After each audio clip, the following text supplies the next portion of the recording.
Only life can compensate for a life.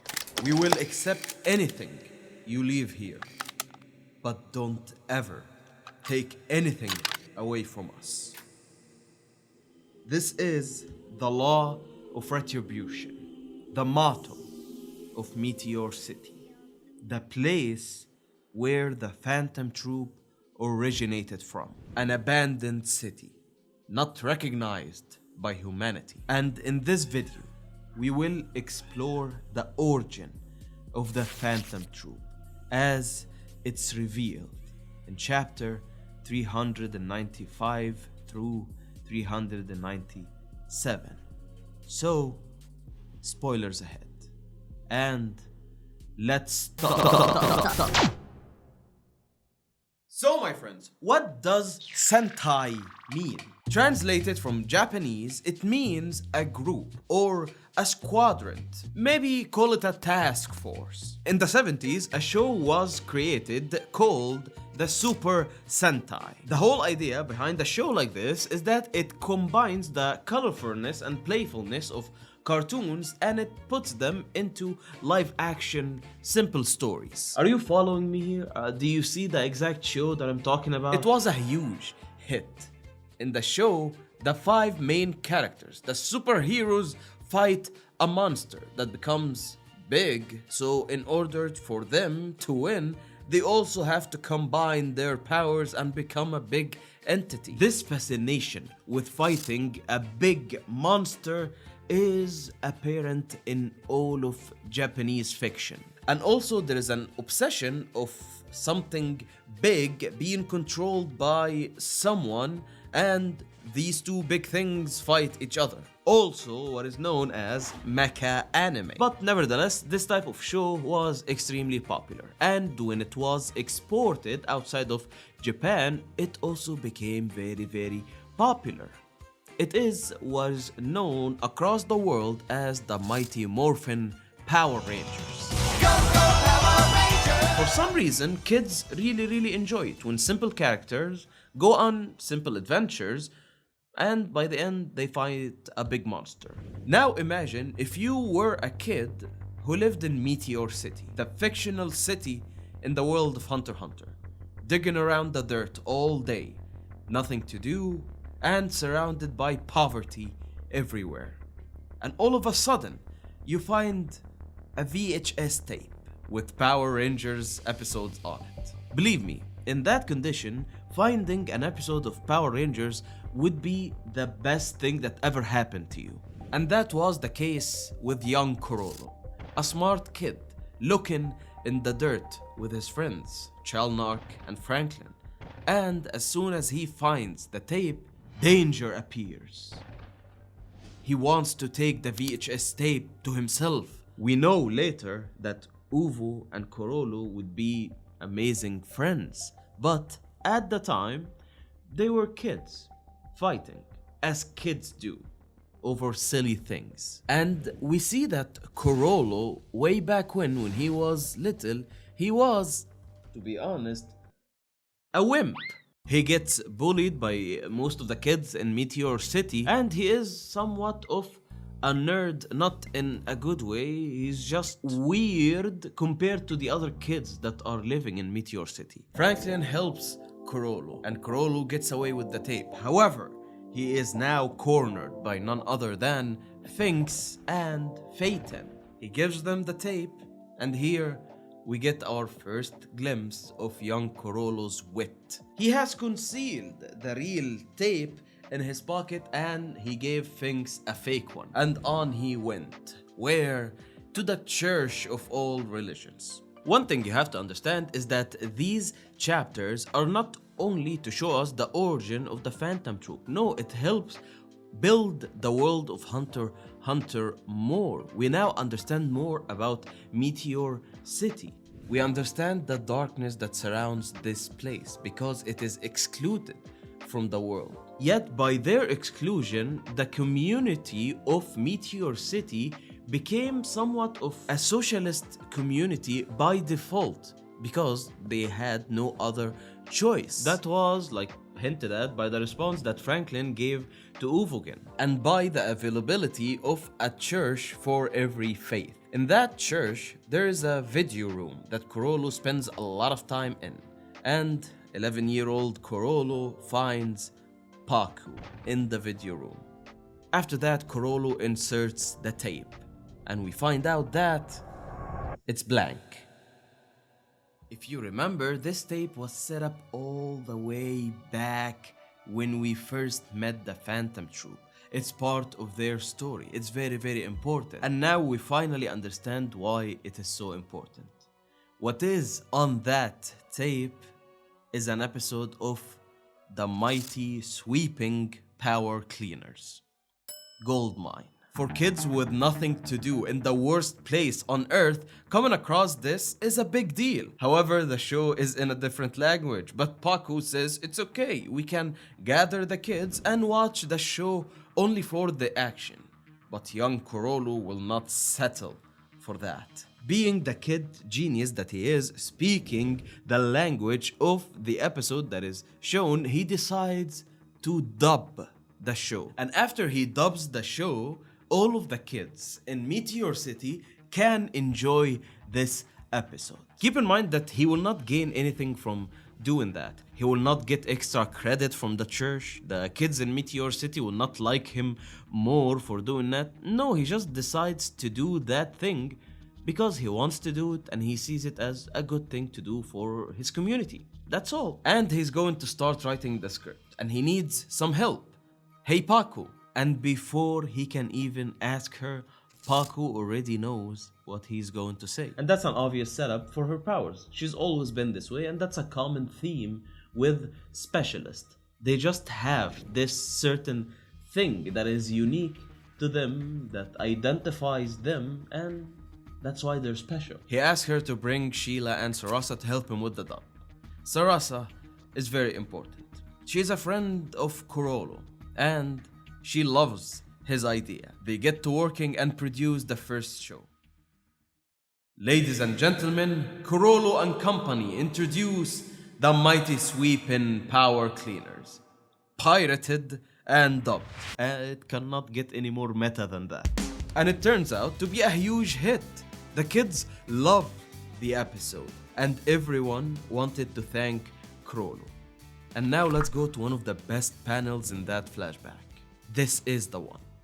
Uvu faces Chrollo, and Sarasa, without any fear, walks up to the bully and says, "That was pretty amazing, you bastard! Maybe you ain't so bad after all." That was me, dubbing you. That's what Uvu really wanted to say. And it's obviously that he really wanted to say that for everyone who's standing there because, after all, he's an enhancer. He wears his emotions on his sleeves. After that, Uvu lowers his guard and confesses that what Chrollo did was truly amazing. And he wants to be a part of the next show. There is more episodes, so he asks if he can play the monster in these episodes. Finks also joins, and Franklin.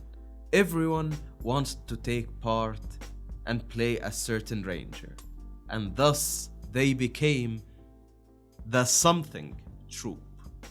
Just kids hanging around, doing some creative things, dubbing their favorite show and having fun. A theater group, you can say. And the boy behind all of that is young Chrollo Lucilfer.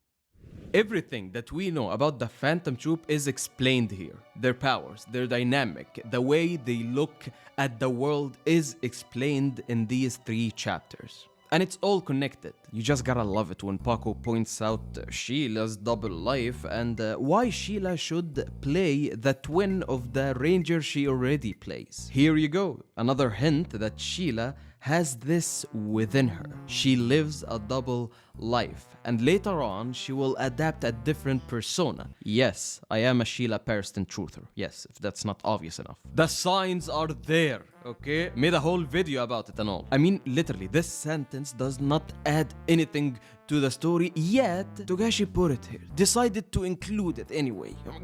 Why? Let's get back to the Phantom Troupe or the Something Troupe, since they haven't settled on a name yet. Sarasa goes on her own to sort through the piles in Meteor City in order to find a new video, so that they can make new dubs and keep the show going. And unfortunately, what happens next will explain one of the Phantom Troupe's most important codes. You ever notice that the Phantom Troupe members do not travel alone? And only when they do travel alone, death comes. Like I mentioned, Meteor City is a city that does not really exist in the world of Hunter x Hunter. It's a city that is excluded from the world. No one looks at the people living in Meteor City as real human. They look at them as subhuman, thus encouraging human traffickers and gangs and the mafia and really bad people to go there and do bad stuff. And one of these days, those people, the bad people, were in Meteor City, and they came across a young girl named Sarasa.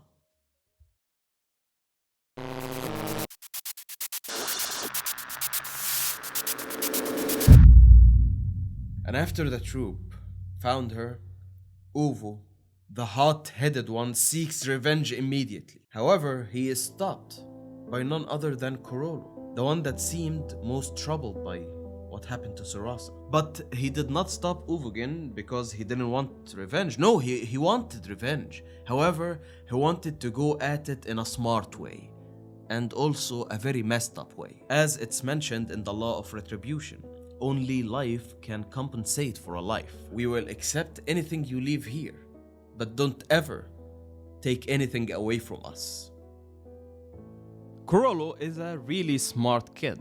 He connected the dots immediately after the death of Sarasa, and only he knows what truly awful things happened to her. And he understands that the people who did this are truly evil. And he also foresees something, which is the rapid evolving of the technology in the world of Hunter x Hunter. He basically predicts the internet and the dark web. He knows that there are some sick people, and these people are sick enough that they would record the heinous acts that they commit and would want to showcase it. His plan being to create a safe haven for such criminals, to make criminals feel comfortable enough that they would gladly come to Meteor City to showcase their work. Then they can exact the ultimate revenge, creating a perfect web for them to be stuck in, with Chrollo being the head of the spider, elected as leader right then on the spot. Every one of them had to endure the horrors of these people that they're trying to catch. Who knows, they might have watched thousands and thousands of torture videos. Maybe that's where Phaeton learned how to do such things. And maybe Machi found out a lot about corpses, how to put them back together, how to take them apart. Maybe that's why the Phantom Troupe got so desensitized by the idea of killing, because they were exposed to it a lot. Became nothing more than a means to reach their ultimate goal, which is to perform around the world. They wanted to do that as the cleanup rangers, but the messed up world that they lived in killed their innocence. So now they are performing as the worst villains in the world.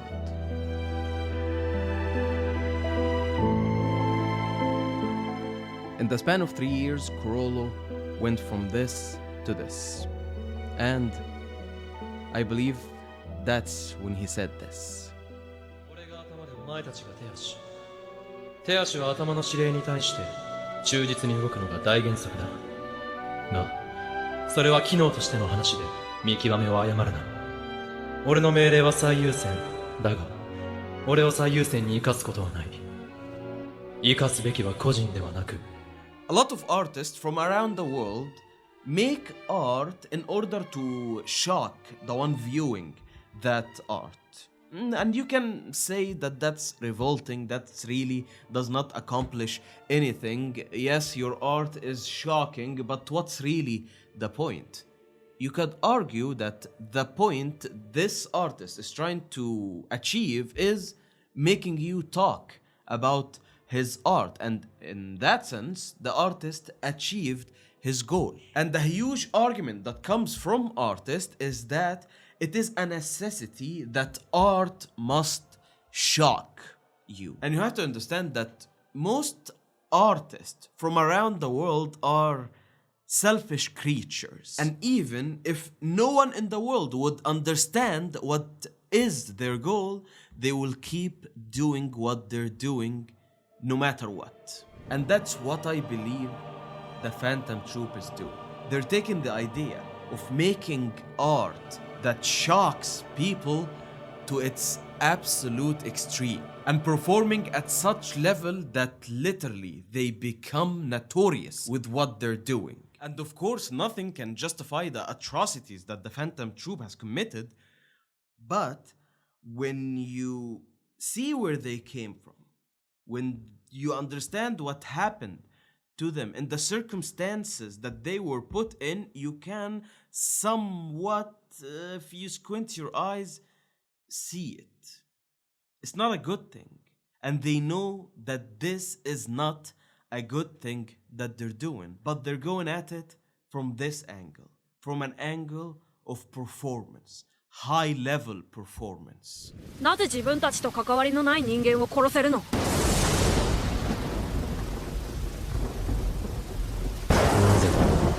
動機の言語があまり好きじゃないしな。自分を掴む鍵はそこにあるか。 And yeah, I believe that this flashback will come again, like in future releases, in new chapters. We will return to the flashback, and some stuff will be explained more later on, because yeah, we're not done with the origin story of the Phantom Troupe. There's still a lot we have to know. When did Shizuku and Belovanov joined? Who was the original number 4 of the Phantom Troupe? There's a lot of answers, and I'm really excited to visit this world more and to understand more about the Phantom Troupe and the dynamic of this group, this weird villainous group that, you know, became very beloved by a lot of readers of Hunter x Hunter. Thank you so much for watching the video. I know it was like a bit of a long video and different from the videos that I usually produce here. I'm trying some new things. I hope you enjoyed your time like I enjoyed making this video. Make sure you subscribe to the channel, stay tuned for more videos coming your way, and have a good day.